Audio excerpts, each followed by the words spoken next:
Welcome to today's discussion on input tax credit on a continuation from the earlier session.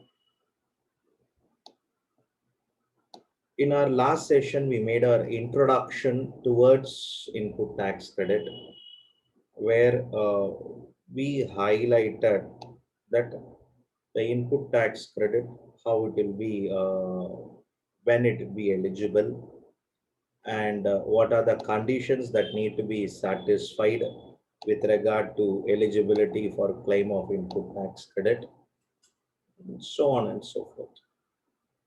Now, on today's discussion, we'll spend a little more time on some more eligibility conditions and a new rule that gets introduced from October 2019, which has a cap of credit that can be availed in case if a transaction is not reported by the supplier. So those are all some new aspects, yet to be tested aspects. Last attempt, those topics were to be tested. So from an exam perspective, a little more important.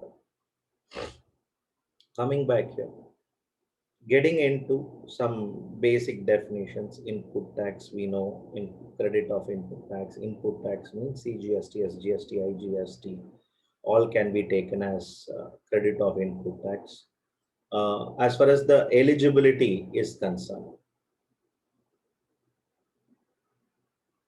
only registered persons are eligible to claim input tax credit. Other than registered person, no one is eligible to claim, and that registered person also should use the goods or services for his furtherance of business. In case if they use it for their furtherance of business, then only this ITC is eligible. Otherwise, let me repeat it, ITC is not eligible. So that is how the whole discussions comes into play. Now, moving forward from here, are there any conditions? Yes, there are few conditions which need to be complied by a registered person. The supplier should be in possession of valid invoices. He should have received the goods or services. His supplier should have paid tax to government, and his supplier should have filed the return. If all these four conditions are satisfied, then a person is eligible to claim credit. In case goods comes in lot basis, after receipt of last lot, I'm entitled to take credit. So when I can take credit? On first lot or last lot, or the receipt of last lot. Now, again, when it comes to certain other discussions,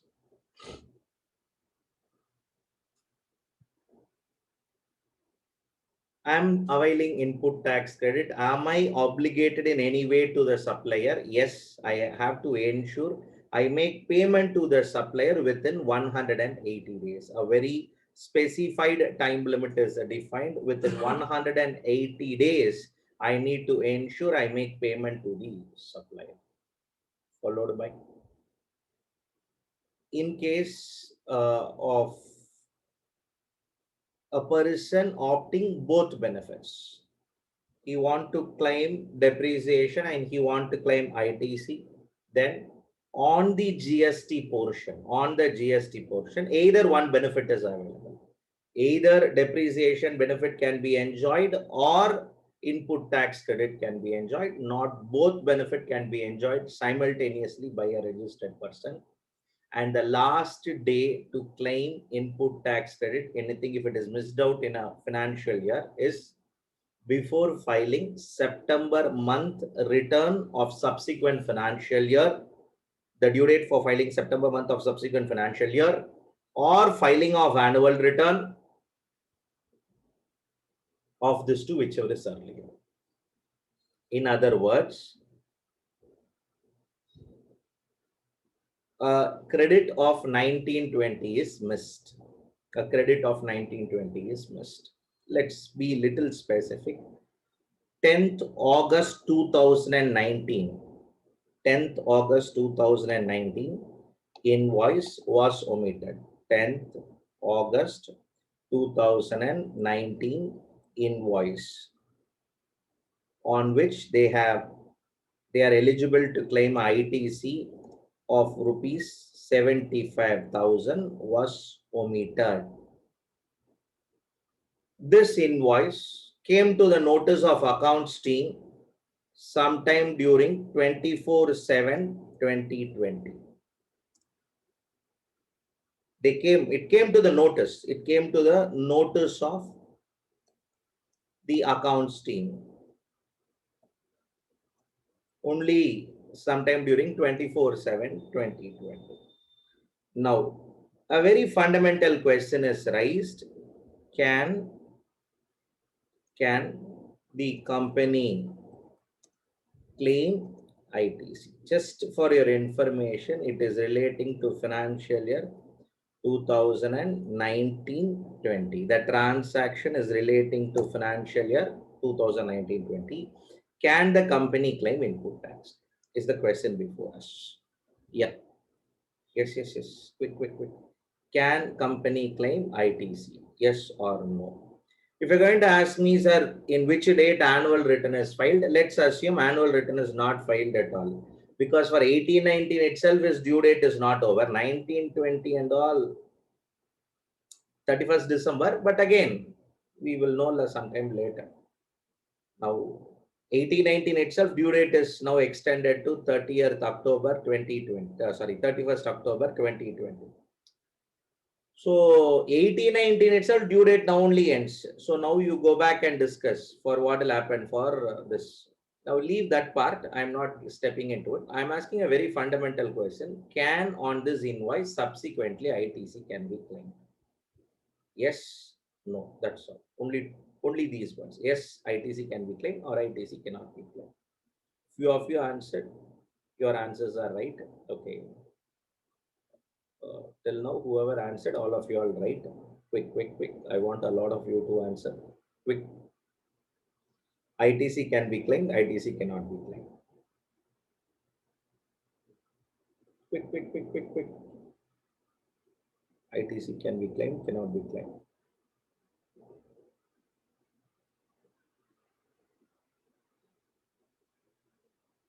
Yes or no? Just 3 word, 3 letter.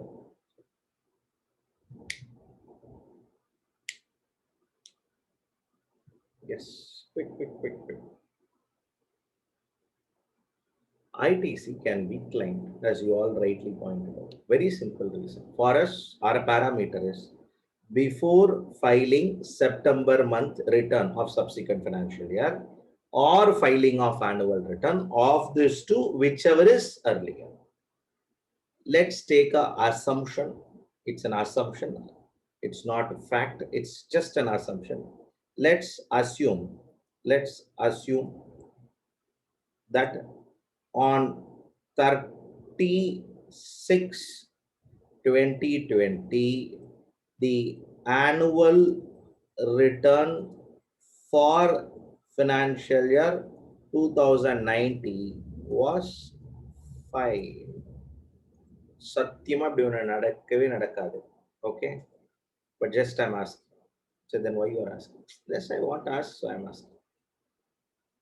Assume on 30/6/2020, annual return for 1920 itself is filed. They are super fast company. 15th of next year, they will close the balance sheet. 30th of June, they will conduct the AGM. 31st, everything of July over, then next results will continue.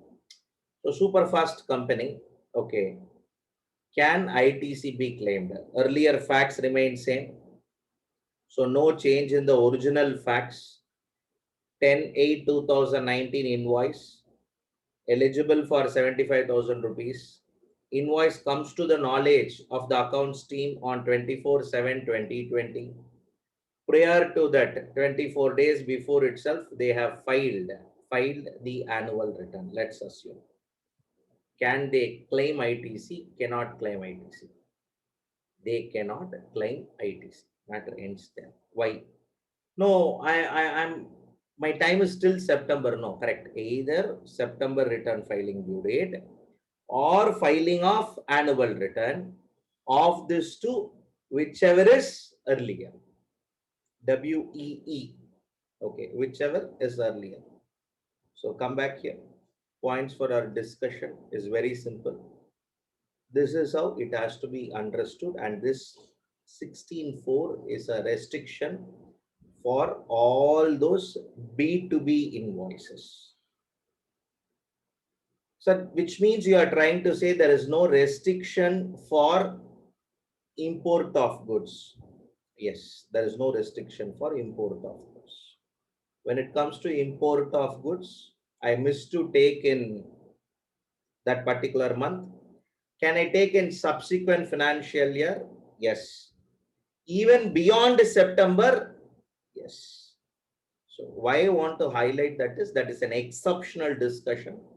Import has that ability because when we carefully read section 16.4, 16.4 will come out and says all those invoices issued under section 31, a level 3 discussion, a special discussion on 16.4 exclusively for a professional domain. Okay, a higher level understanding. Section 16.4 will use a word where input tax credit is claimed based on tax invoice issued under section 31. Let's all be reminded when it comes to your credit on import of goods. It is not based on tax invoice. It is based on a duty paid document called as bill of entry.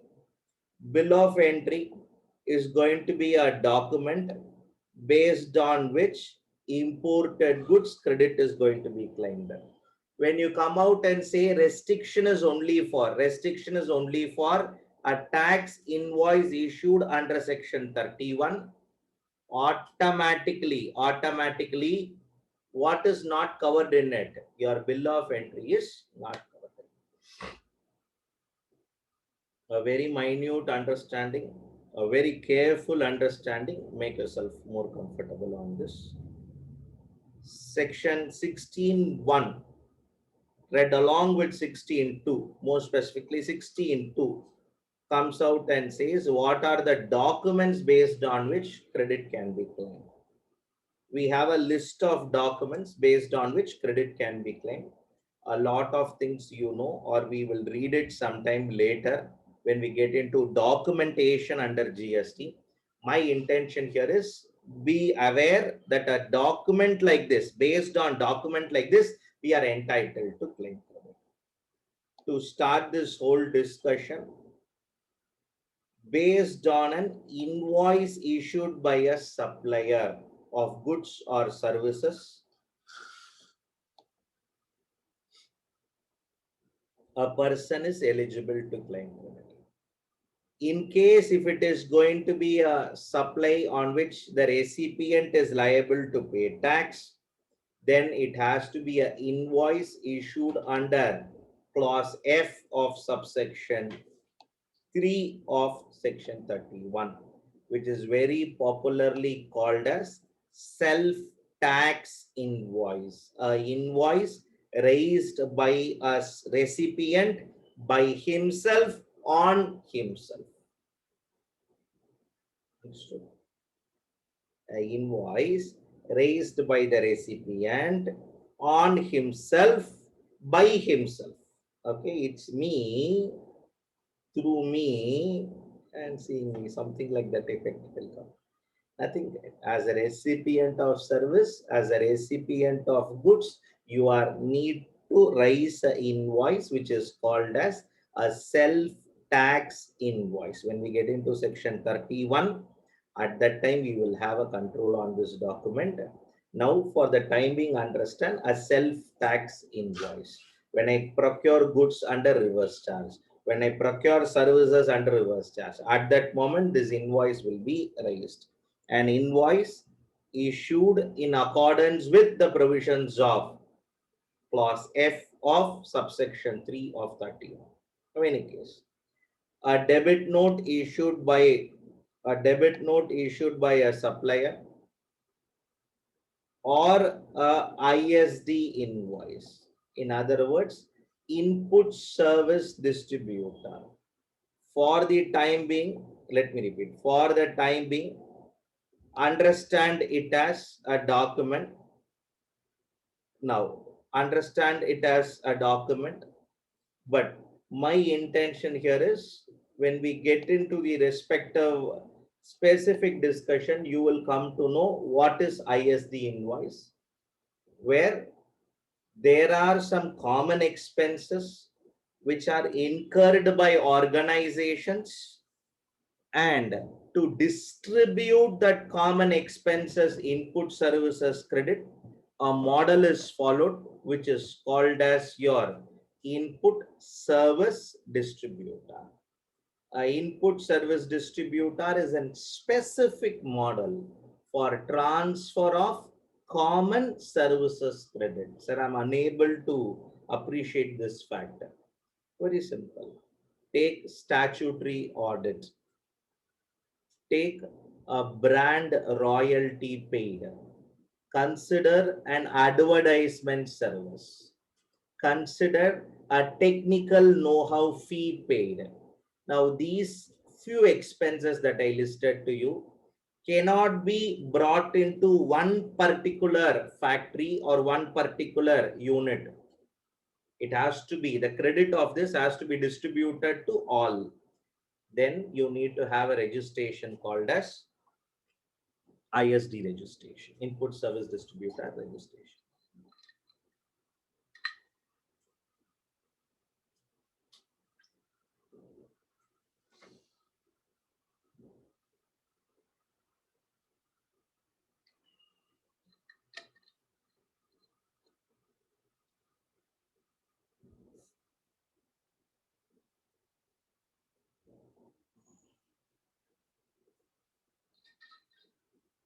So coming back here, ITC.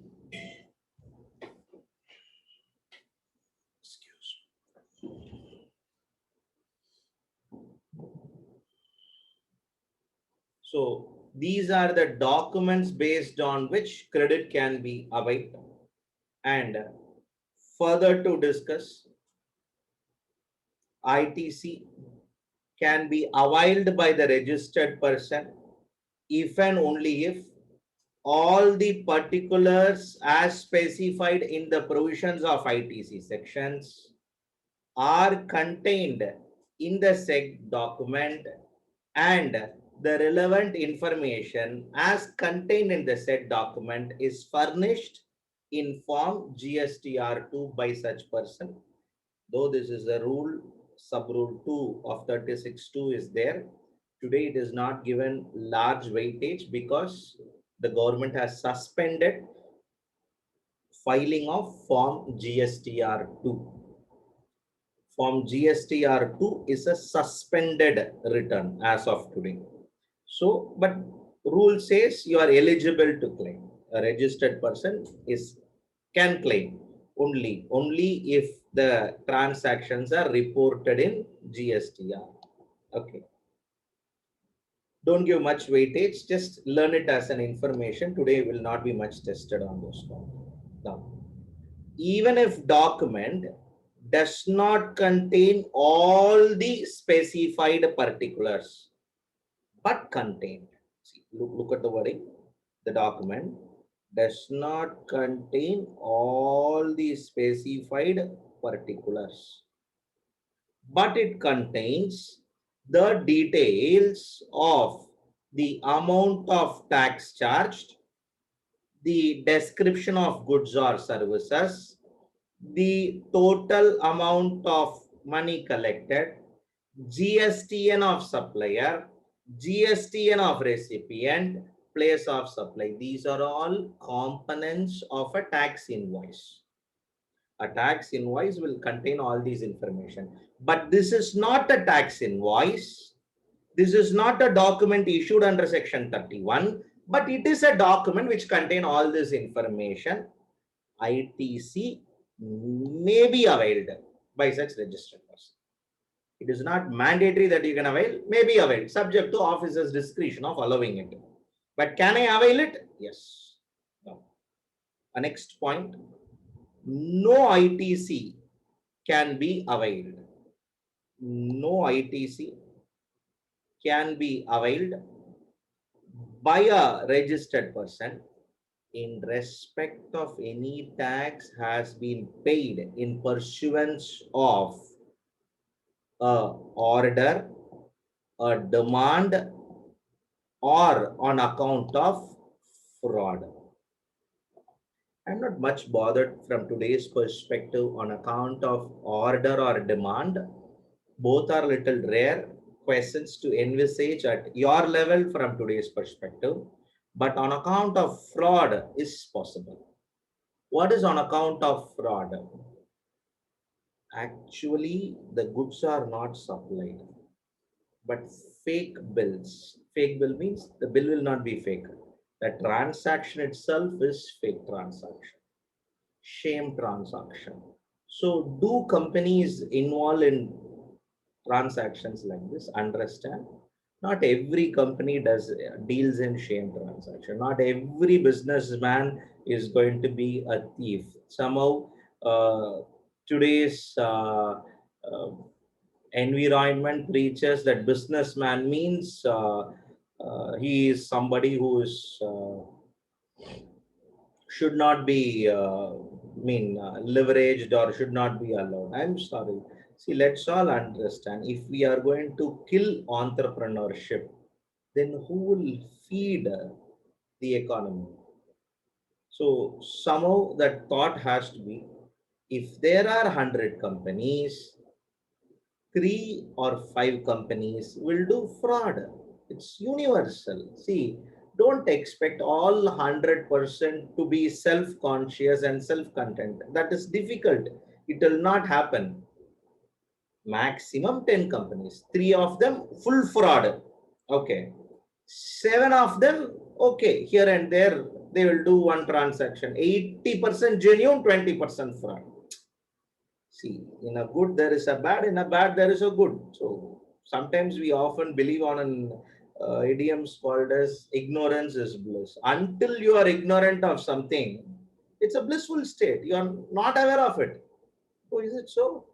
That is the effect. You will not take it so deeply. In the same fashion, come back here. Intention of minus fraudulent transactions do happen. Do happen. If it is proved it is a fraudulent transaction, 36.3 highlights that ITC is not eligible. ITC shall be available. Sorry, shall not be available, or no ITC shall be available. You cannot claim ITC the moment the transaction is a fraudulent transaction. Uh, Being in practice, we come across different clients, different perceptions, many times. Suddenly, one fine day, my senior partner called me. I think I should have shared with you earlier also. Called me and told, Ganesh, are you available in office by evening 7 o'clock? Yeah, yes. This company owner is coming. They said that they have some problem in GST. We have to discuss. Yes, sir, I'm available. It's a listed company, one of the very renowned listed companies in South India on steel. Um,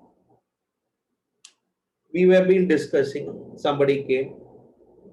We invited them. Then 2 people joined. Then one more, that respective managing director of a particular company also joined our discussion. When we were been discussing, he said, "Sir, our issue is officer has issued notice for summon tomorrow." Okay, go. No, no, no, sir. We did one transaction. We have a challenge here. Said, what is your transaction? No, no, no. Actually, stock was with A Limited. Let me repeat. Stock was with A Limited. But what we did is, from A Limited, we sold the goods to B Limited. From B Limited, we sold the goods to C Limited. From C Limited, we sold the goods to D Limited. D limited to E limited, and then in circular, it will again come back to A limited. The stock has not moved. Appreciate the word. Stock has not moved. The godown receipt alone signed and signed and signed and moved. Will it amount to a transaction done without billing, without movement of goods? Because we have, when we go to some of the penal provisions also, we will read more specifically in 122, 129, 132. In all those sections, we will learn movement of goods. Without movement of goods, if you issue invoice, it is an offense, or it is a prosecutable item, or penalty can be levied, whatever be it. So officer now demands an explanation. I said, yes, you can explain the transaction. There is no hard and fast rule. It's an easy entry, possible. You can explain it, and you have to ensure the godown receipt are accordingly transferred. No, sir, that's one problem here. The godown receipt was not accordingly transferred. I said, okay, godown receipt not transferred also. You can prepare a note now and transfer it. That is not a great deal, which can be done. Okay, understood. The discussion progressed, and again he told her, this, like this transactions, one said, sir. One more transaction is from Delhi, we got goods and sold it to A Limited. Okay, what is the charm? From Delhi, you got goods and sold it to A Limited. And again, to somebody else. So, what is the charm here? You got, no, we got goods, no. That bill only came, goods never came. Okay, understood. The moment he said, I understood, okay, it's a fraudulent transaction. Okay, for how many crores, sir? Some 280 crores, sir. 280 crores. Okay. Like this in three companies we did for about 600 crores, sir. Good. 600 crores of shame transaction. Understand? Now, what is the problem here is one dummy bill will come. I would not call it as dummy bill. It's a bill sent without movement of goods.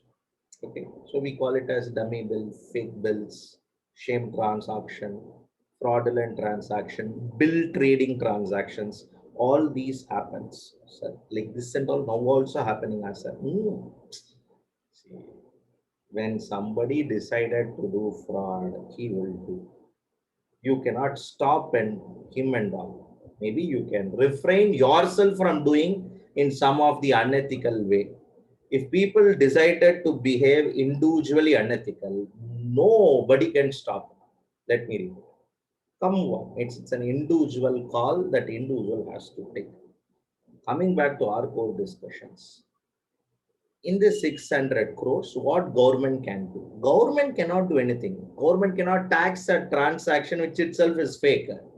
But government can stop the person from claiming input tax credit.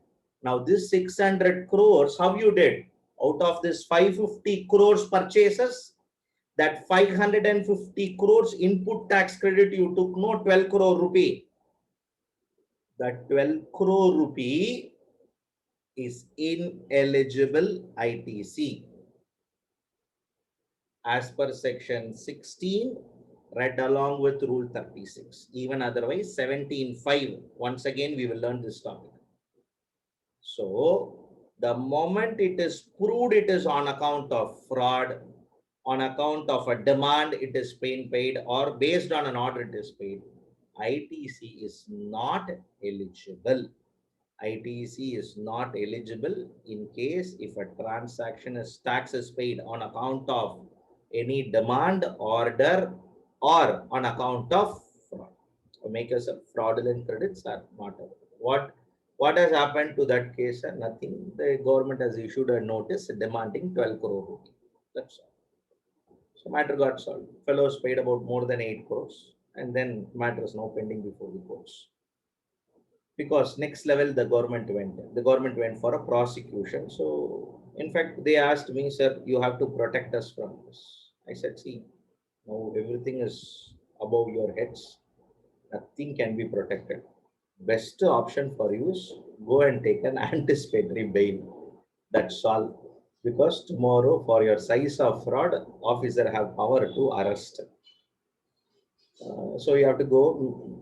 This is an economic offense. Before the economic offense court, you have to move a bail application. Bail application was filed. They asked me, can you refer an advocate? I said, yes, I can refer an advocate. The problem with that advocate is that advocate will charge a hefty fee, but he guarantees generally a bail. So I know this gentleman who was a bail specialist. Okay, we have specialists like this and all. When we get into the law stream, we will be aware. Not only taxation specialist is there, writ specialists are there. They call them as writ king. Um, they know how to use the writ jurisdiction. Similarly, they know how to move bail applications. Bail application, moving a bail application is an art by itself. It's not that easy. Let's understand. It involves many aspects. Bail applications. I know a gentleman, but again, he would charge a hefty fee, sir. No, no, sir, we are prepared to pay. No, sir, for seeing your size, definitely he will ask 20 lakhs. I said, 20 lakhs for what, sir? For all put together, no, sir. Six of us is there. No, no, no, each 20 lakhs, brother. So that is sometime the money involved in it. They never engage that gentleman. They engage somebody else. And the matter went to before a judge, withholding the name of the judge, economic offense court. They moved a bail application, six plus two, eight bail application for eight different individuals.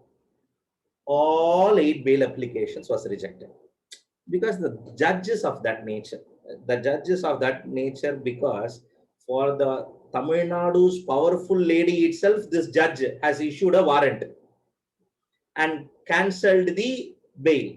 Understand whom I'm referring to? You can understand. Okay. To that level at itself, this fellow will operate. So for you are all tukada fellow for him, he will definitely reject your bail application. So very simply, the order was passed. Being a new law, the officer's hands cannot be tied for a fraudulent transactions. Any regular proceedings under the law can be initiated by the assessor. Rare case. See, we have cases where we had bail and all, but again, this is a different case. It involves fraud.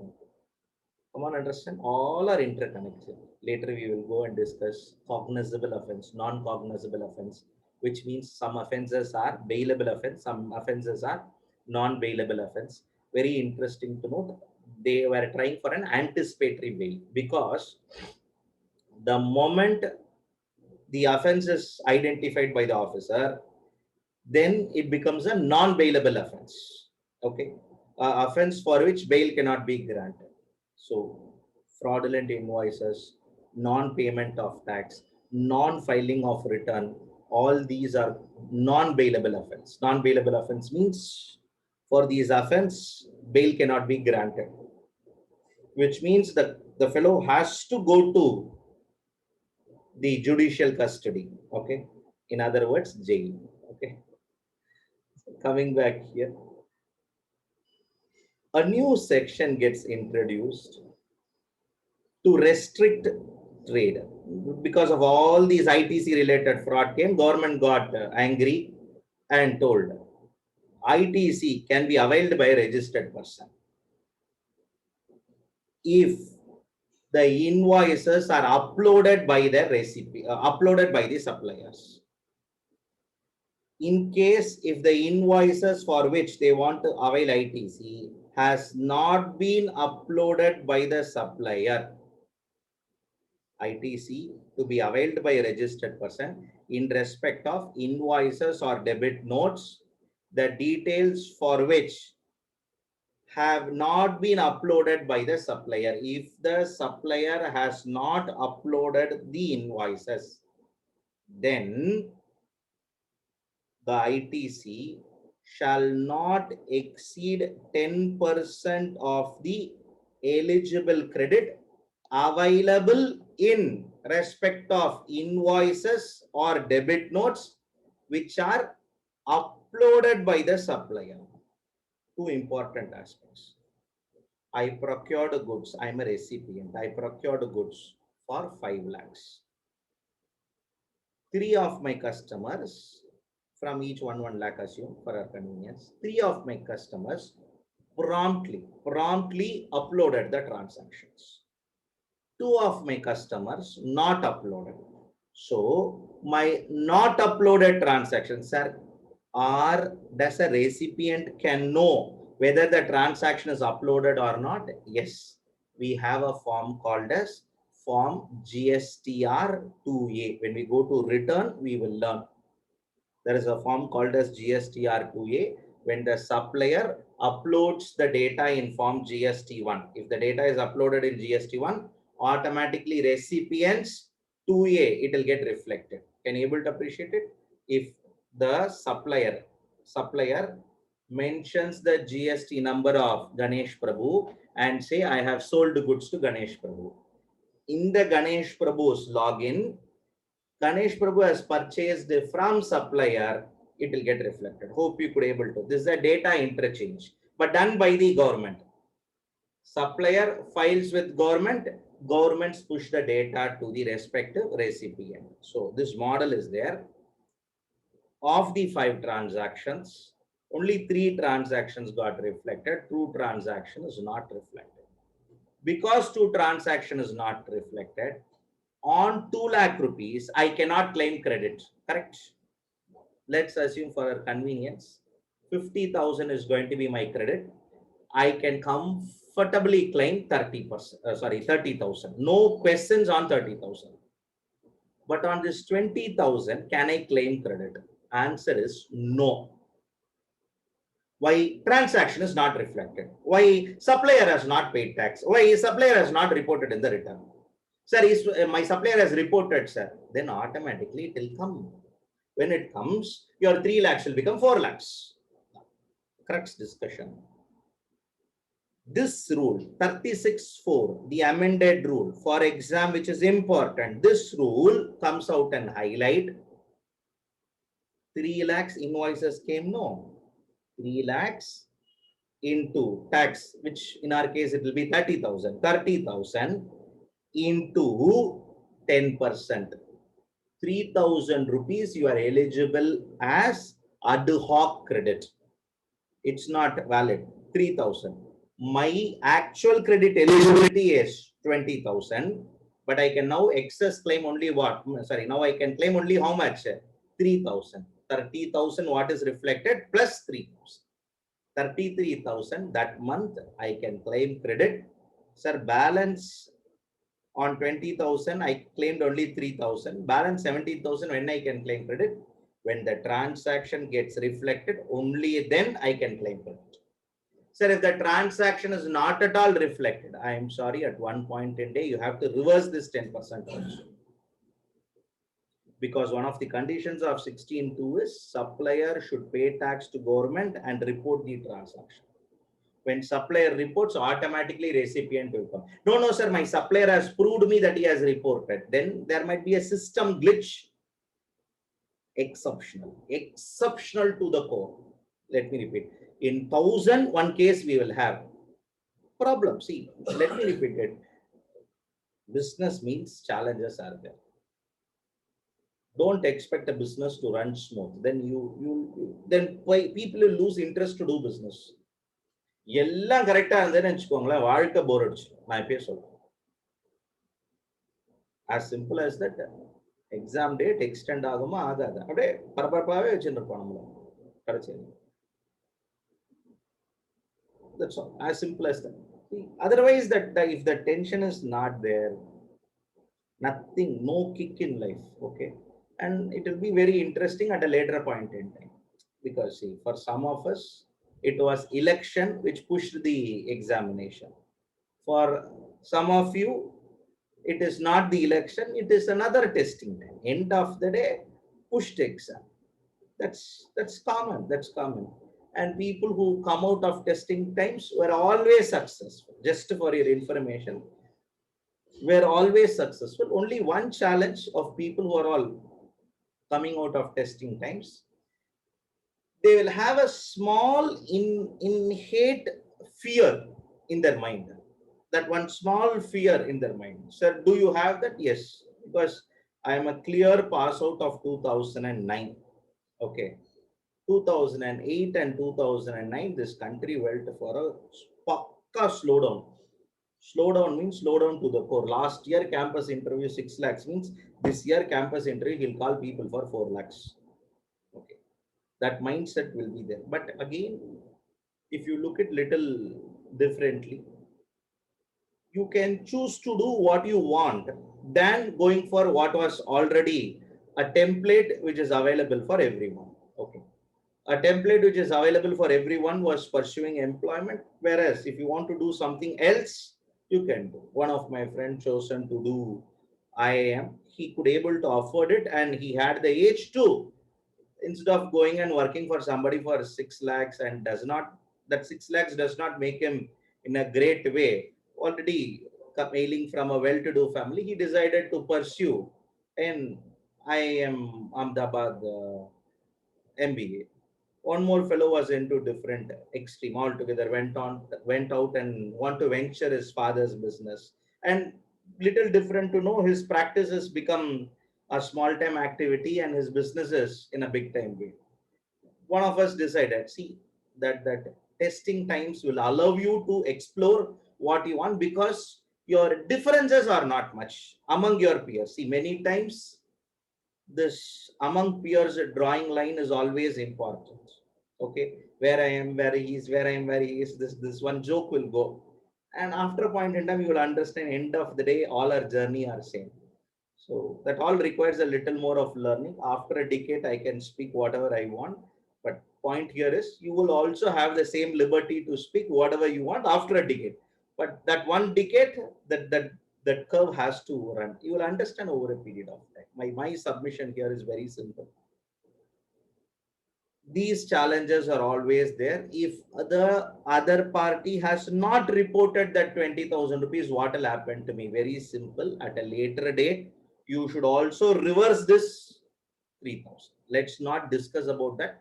We'll assume that month it not reported, subsequent month it is reported, or subsequent month reported, or 3 months later it got reported, but it is reported. Okay. Now, crux is 10% of the reported transaction. If they would have used the word 10% of reported transactions, all of us are happy. But they used a careful word, 10% of the eligible credits available. Among the 3 lakhs transaction, I am eligible to claim only on 2.5 lakhs, means my eligible credit will be only 25,000. On 25,000, 10% only I am eligible. Hope you could able to understand the difference between previous example and this example. In my previous example, 3 lakhs, all 3 lakhs are eligible credit. In my subsequent example, 3 lakhs is appearing, but 50,000 is ineligible. Only on 2.5 lakhs, 10% is eligible. Mean 2.5 lakhs tax, 10% is eligible. Tax is important, not on the value. Tax is eligible. So ITC is a tax, input tax credit can be claimed 10%. 30,000 minus ineligible credit 5,000, you'll get 25,000. 25,000 into 10%, 2,500. Already I'm eligible for 25,000 plus 2,500, 27,500 I'm eligible to claim. But technically, how much I should be eligible to claim? 50 minus 5,000, 45,000. As against 45,000, I'm only eligible to claim 27,500. Though I have orally concluded all this, I'll do one thing. Being an important amendment,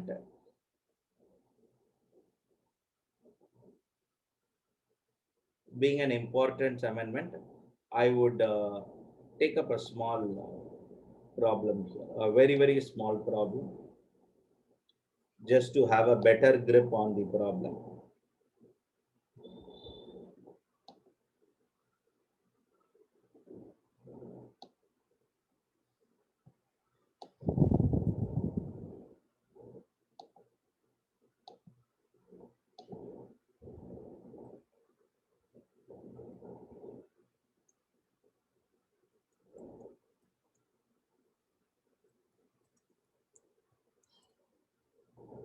R Limited is engaged in trading of goods. A, purchased, one minute, goods purchased during the month, rupees 10 lakhs at the rate of 18%. B,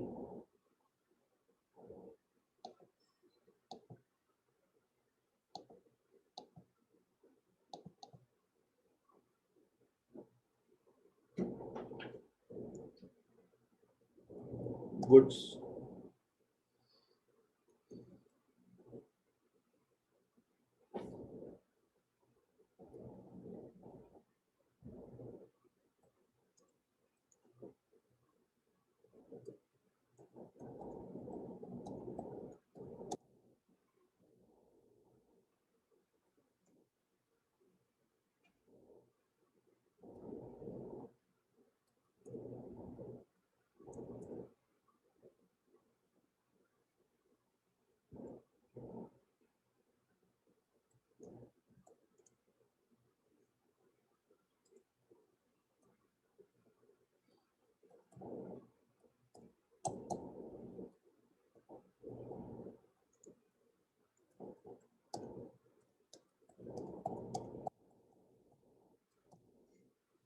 a very simple question.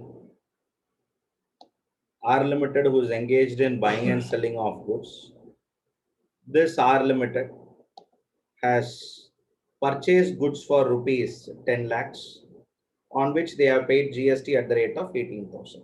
Sorry, 18%, lakh and 18%. Of the purchased goods, what was reflected in Form GSTR 2A or reported by the supplier? In other words, what was reflected or reported by the supplier, okay, which appears in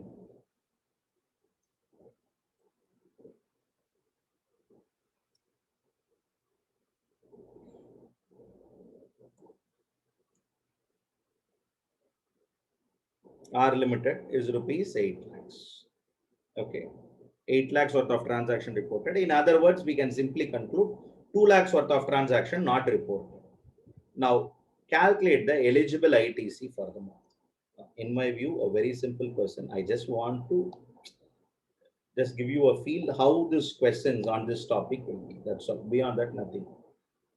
To my mind, a very, very simple question. I want a lot of you to answer. Quick, waiting for your answer. Quick.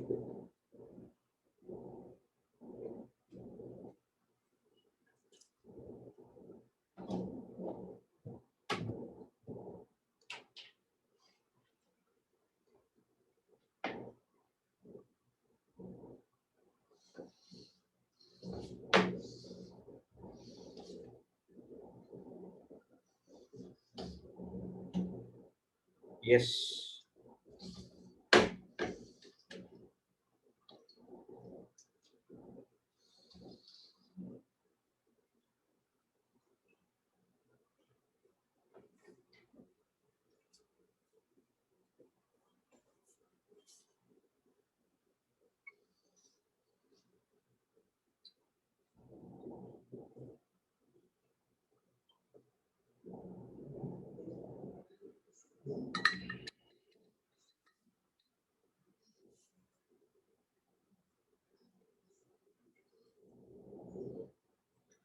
Vaishnavi, can you check your answer? I have a little doubt.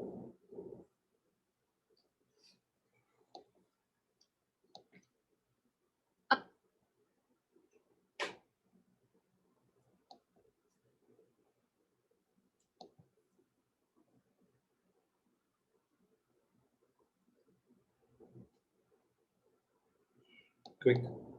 If few of them can do, all of us can do. That's my view always. If somebody virtually located is எதுக்கு sir எனக்குலாம் வேணாம் sir நான்லாம் பார்த்துக்கிறேன் sir straight away will do the problem sir. Sorry, it will not come. I am sorry to demotivate you.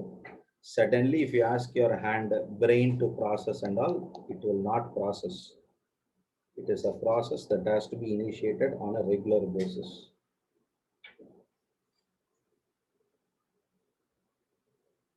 Quick, quick, quick, quick, quick, quick.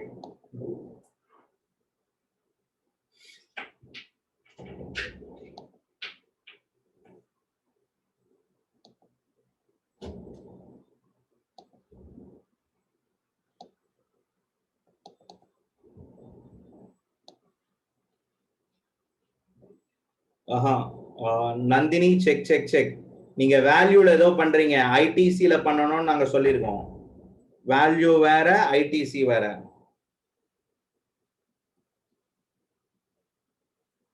value is the amount ITC is the tag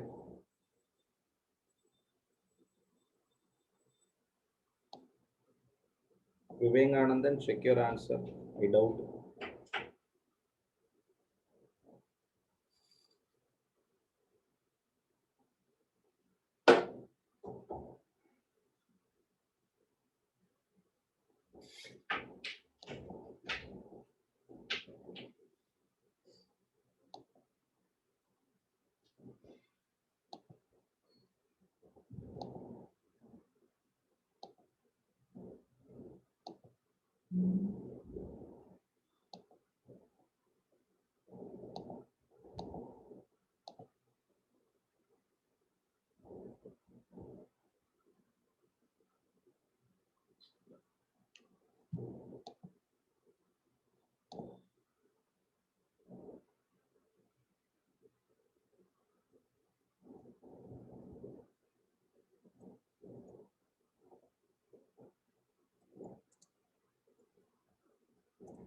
purchases of that month which will be 10 lakhs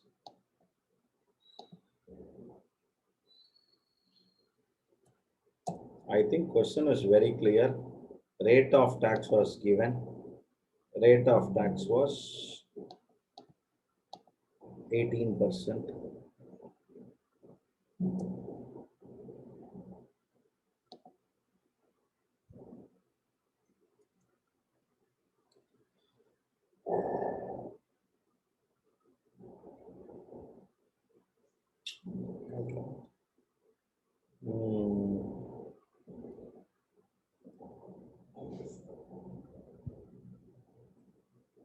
Purchases reported by suppliers.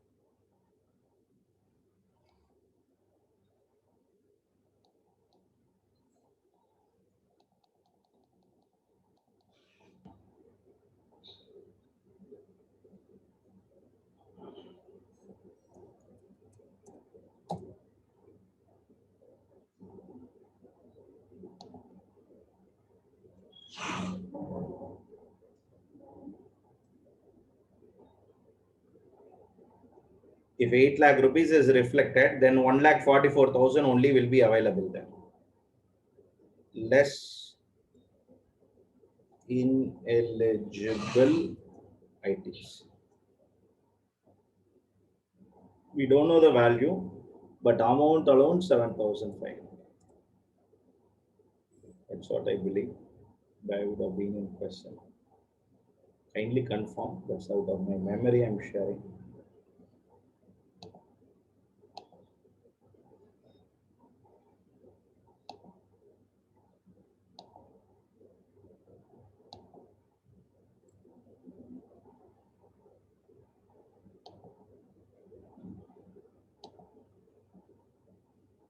I'm not sure about the value. Value will be there, but for my discussion, value is not relevant now, so I'm not bringing that.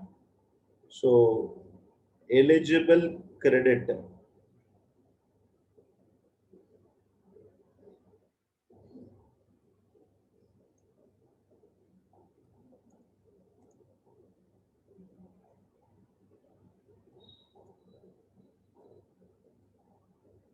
Eligible credit as per rule 36.4 is 1 lakh 36,500 on the 13,650.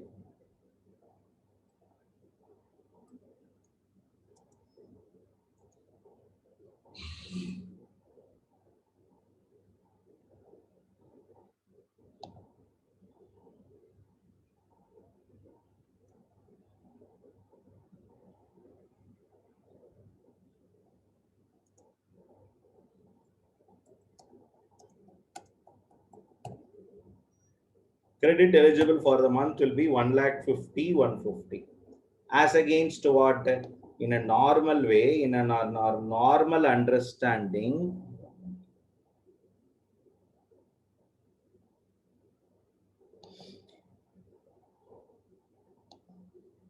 in a normal way, we will say 1 lakh 80,000 is eligible for credit, 180 is not eligible for credit. What is reflected minus ineligible, you will get the eligible credit on that 10%. So 1 lakh 50, 100, the company is eligible to claim credit for that. 150, 150. So how many of you all got 150 out of 150? Quick.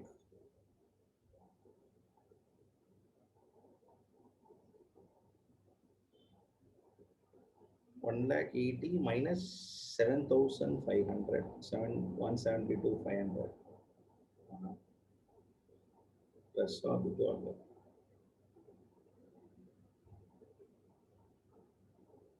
Yes.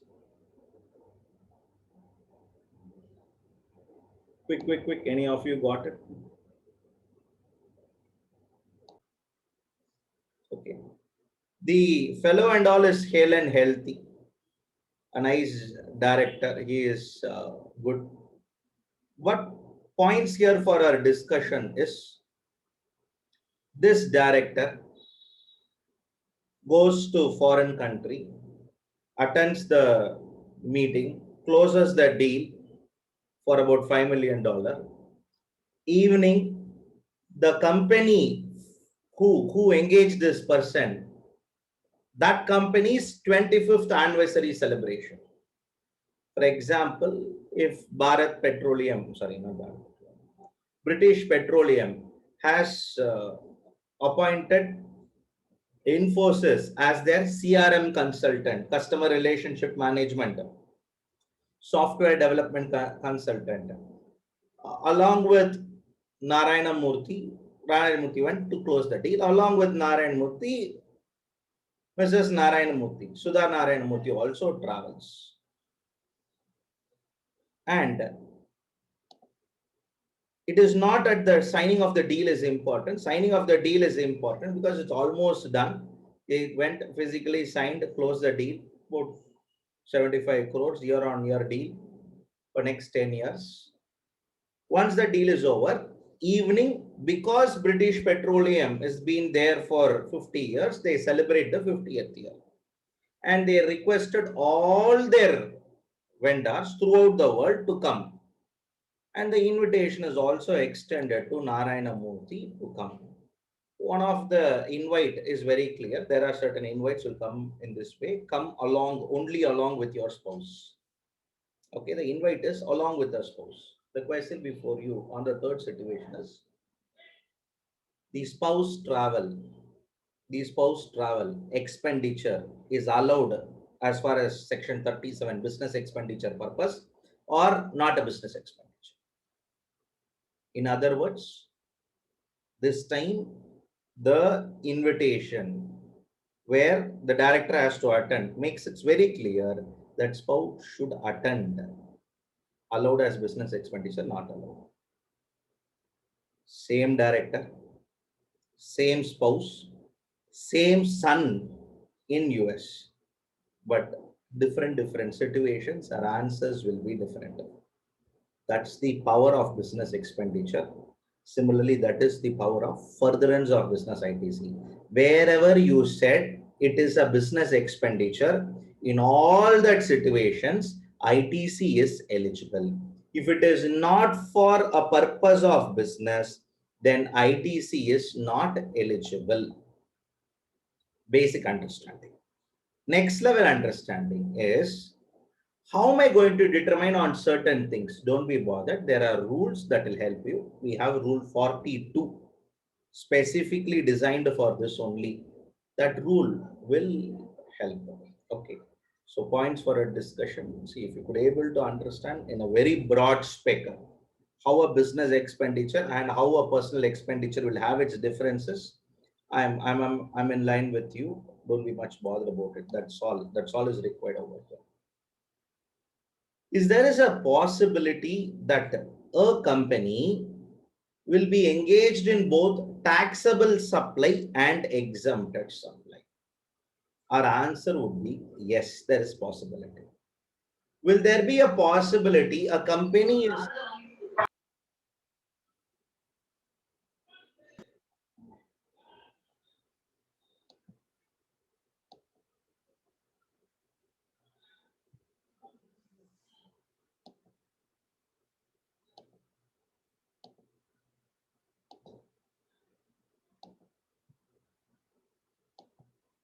will there be a possibility that the company a company will be engaged in both taxable and exempted supply?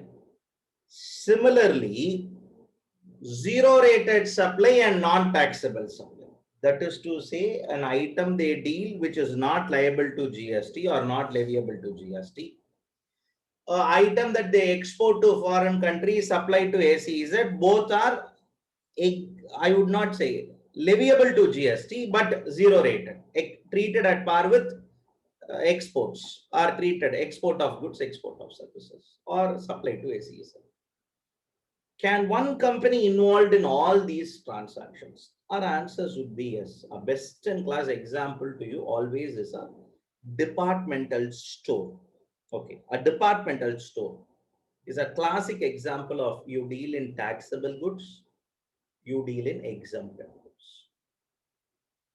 A typical SME company, which is basically a medium enterprise, which involves in both taxable supply, exempted supply, export the goods or services, and also deal occasionally on non-taxable items.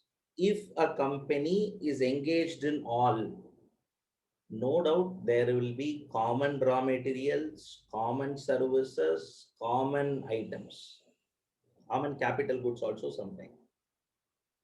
How to claim ITC? Anything that is used for taxable or zero rated supply, ITC is available. Anything that is used for other than taxable or zero rated supply, which is exempted supply or non-taxable supply, ITC is not available.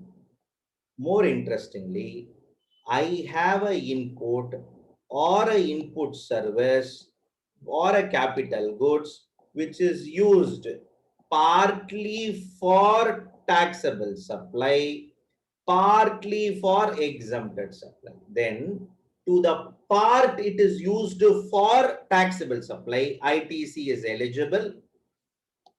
To the part it is used for exempted supply, ITC is not eligible. Hope you could able to appreciate this understanding.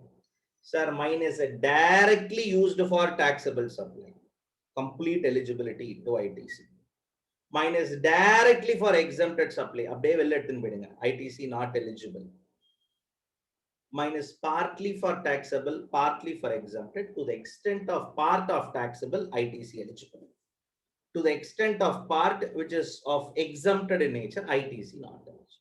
Basically understand this section.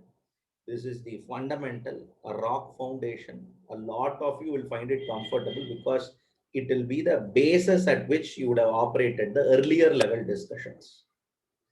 But how, though we have just set the base now, we have to dig deep in a very deep way to understand and completely discuss Rule 42 and Rule 43. How I can determine my goods services partly used for taxable, partly used for exempted. How ITC to be distributed is discussed as per rules made under for this purpose. What is that rule, sir? Rule 42, which discuss about input and input services. Rule 43, which discuss about capital goods. Next session, a dedicated section on Rule 42 and 43, not much. Last provision for the day, I'll not much bother you, a very simple provision. When it comes to bank, when it comes to NBFC, when it comes to bank and when it comes to NBFC, government gives an option. Because your majority of the turnover is an exempted supply. Sir, how, sir? For bank, what is the biggest income when we go back and analyze? Interest income is the biggest income. The best part of interest is an exempted supply. Interest income is an exempted supply, not liable to GST, exempted from GST. If you recollect the Canara Bank, which is opposite to the academy, Canara Bank in that location of Chennai will do 3.5 crore of business. Of 3.5 crores, maybe 38 lakhs or 45 lakhs, 38 to 45 lakhs will be charges, will be commission, will be fees on which GST is payable. In other words, 3 crore 10 lakhs is interest income out from what? GST. Rent, which they pay, liable for GST. AMC, they pay, liable for GST. ATM that they maintain, liable for GST. Telephone connection, liable for GST. Tax audit, liable for GST. Branch audit, liable for GST. Repair and maintenance, liable for GST. Housekeeping, liable for GST. Computer maintenance, liable for GST. Understood the challenge? Understood the challenge? Every expenses of mine is liable for GST and which are commonly used for what? All. But my main income becomes what? Exempt. Two options I can have. I can do a reversal as per 17.2, apply the formula meticulously and do it.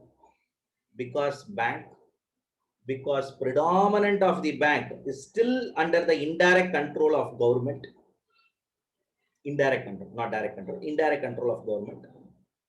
Government told, we'll give you one more option. What is that one more option, sir? Option 1, reverse as per 17.2. அது வேண்டாம் sir, அது formula கஷ்டம். Option 2, identify your eligible ITC. Look at that word, very important word. Identify your eligible ITC. Having identified the eligible ITC, claim 50%, reverse 50%. I super deal, sir. Tomorrow they bought a computer. Computer used for what? Both. Receiving accounting interest income, accounting bank charges. Bank charges liable for GST. Interest income exempted. So what? Computer came 1 lakh rupee plus 18,000 GST. 9,000 credit reversed. 9,000 eligible. Understood? One professional did TDS filing services. Billed 10,000 rupees plus 1,800. 900 rupees eligible. Balance 900 rupees reversed. Understood this logic? Arrive your eligible ITC. Now, a next question comes. How I can know my eligible ITC? Now, anything that is directly used for exempted supply is eligible ITC, non-eligible ITC. I'm just asking you to come out of your common sense and answer. இந்த ரூலை first தான் சொல்லணுமா sir? தேவையே இல்லை.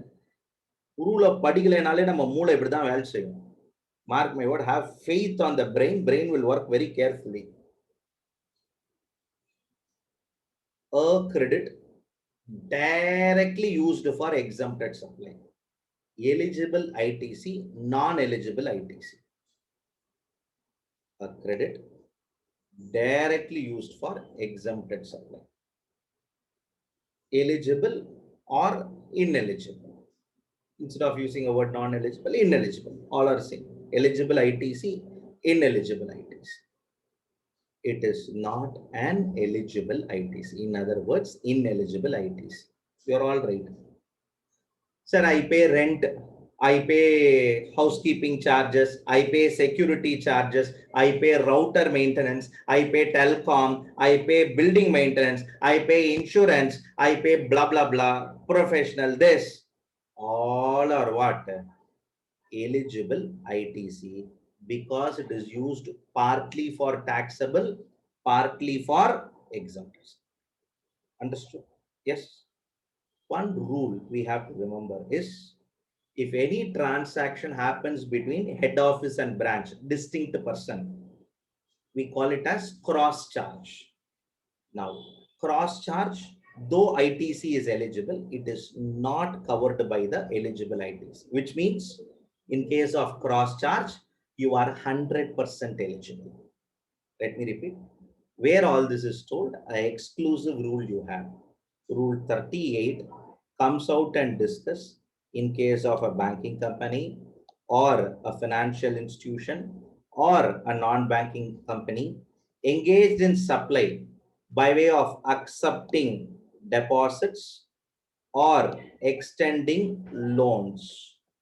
They are, if they chose not to, look at that wording, not to comply with the reversal as per section 17(2), they may follow the procedure.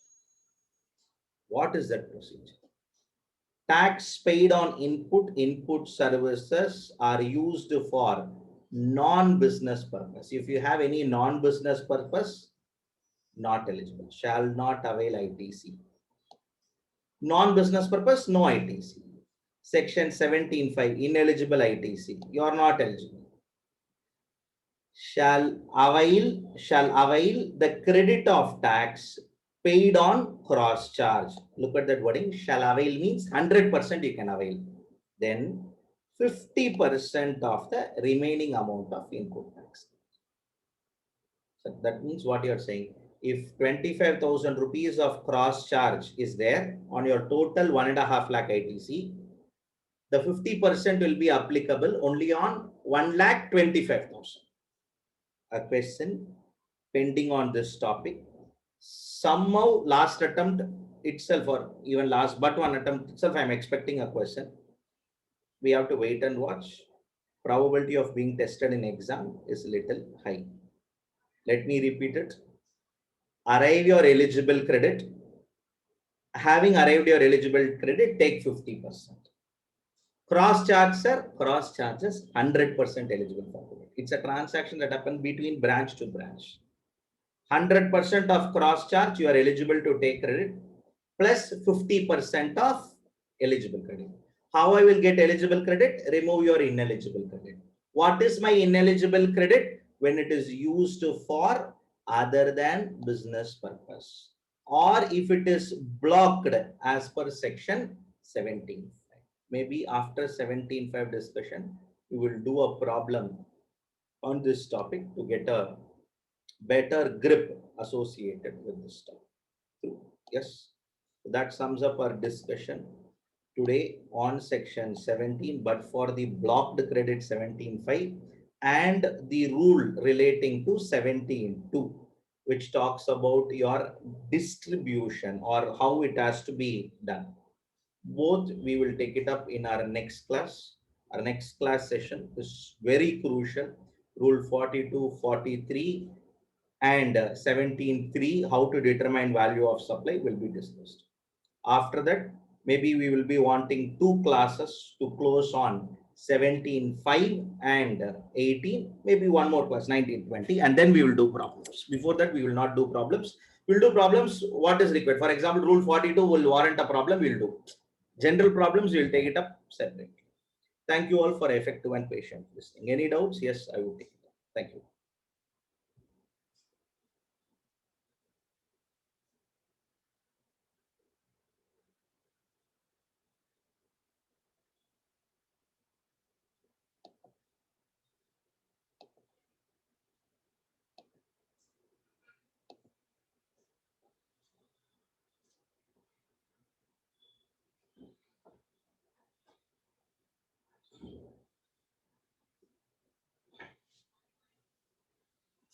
Deepak, a tough question to answer.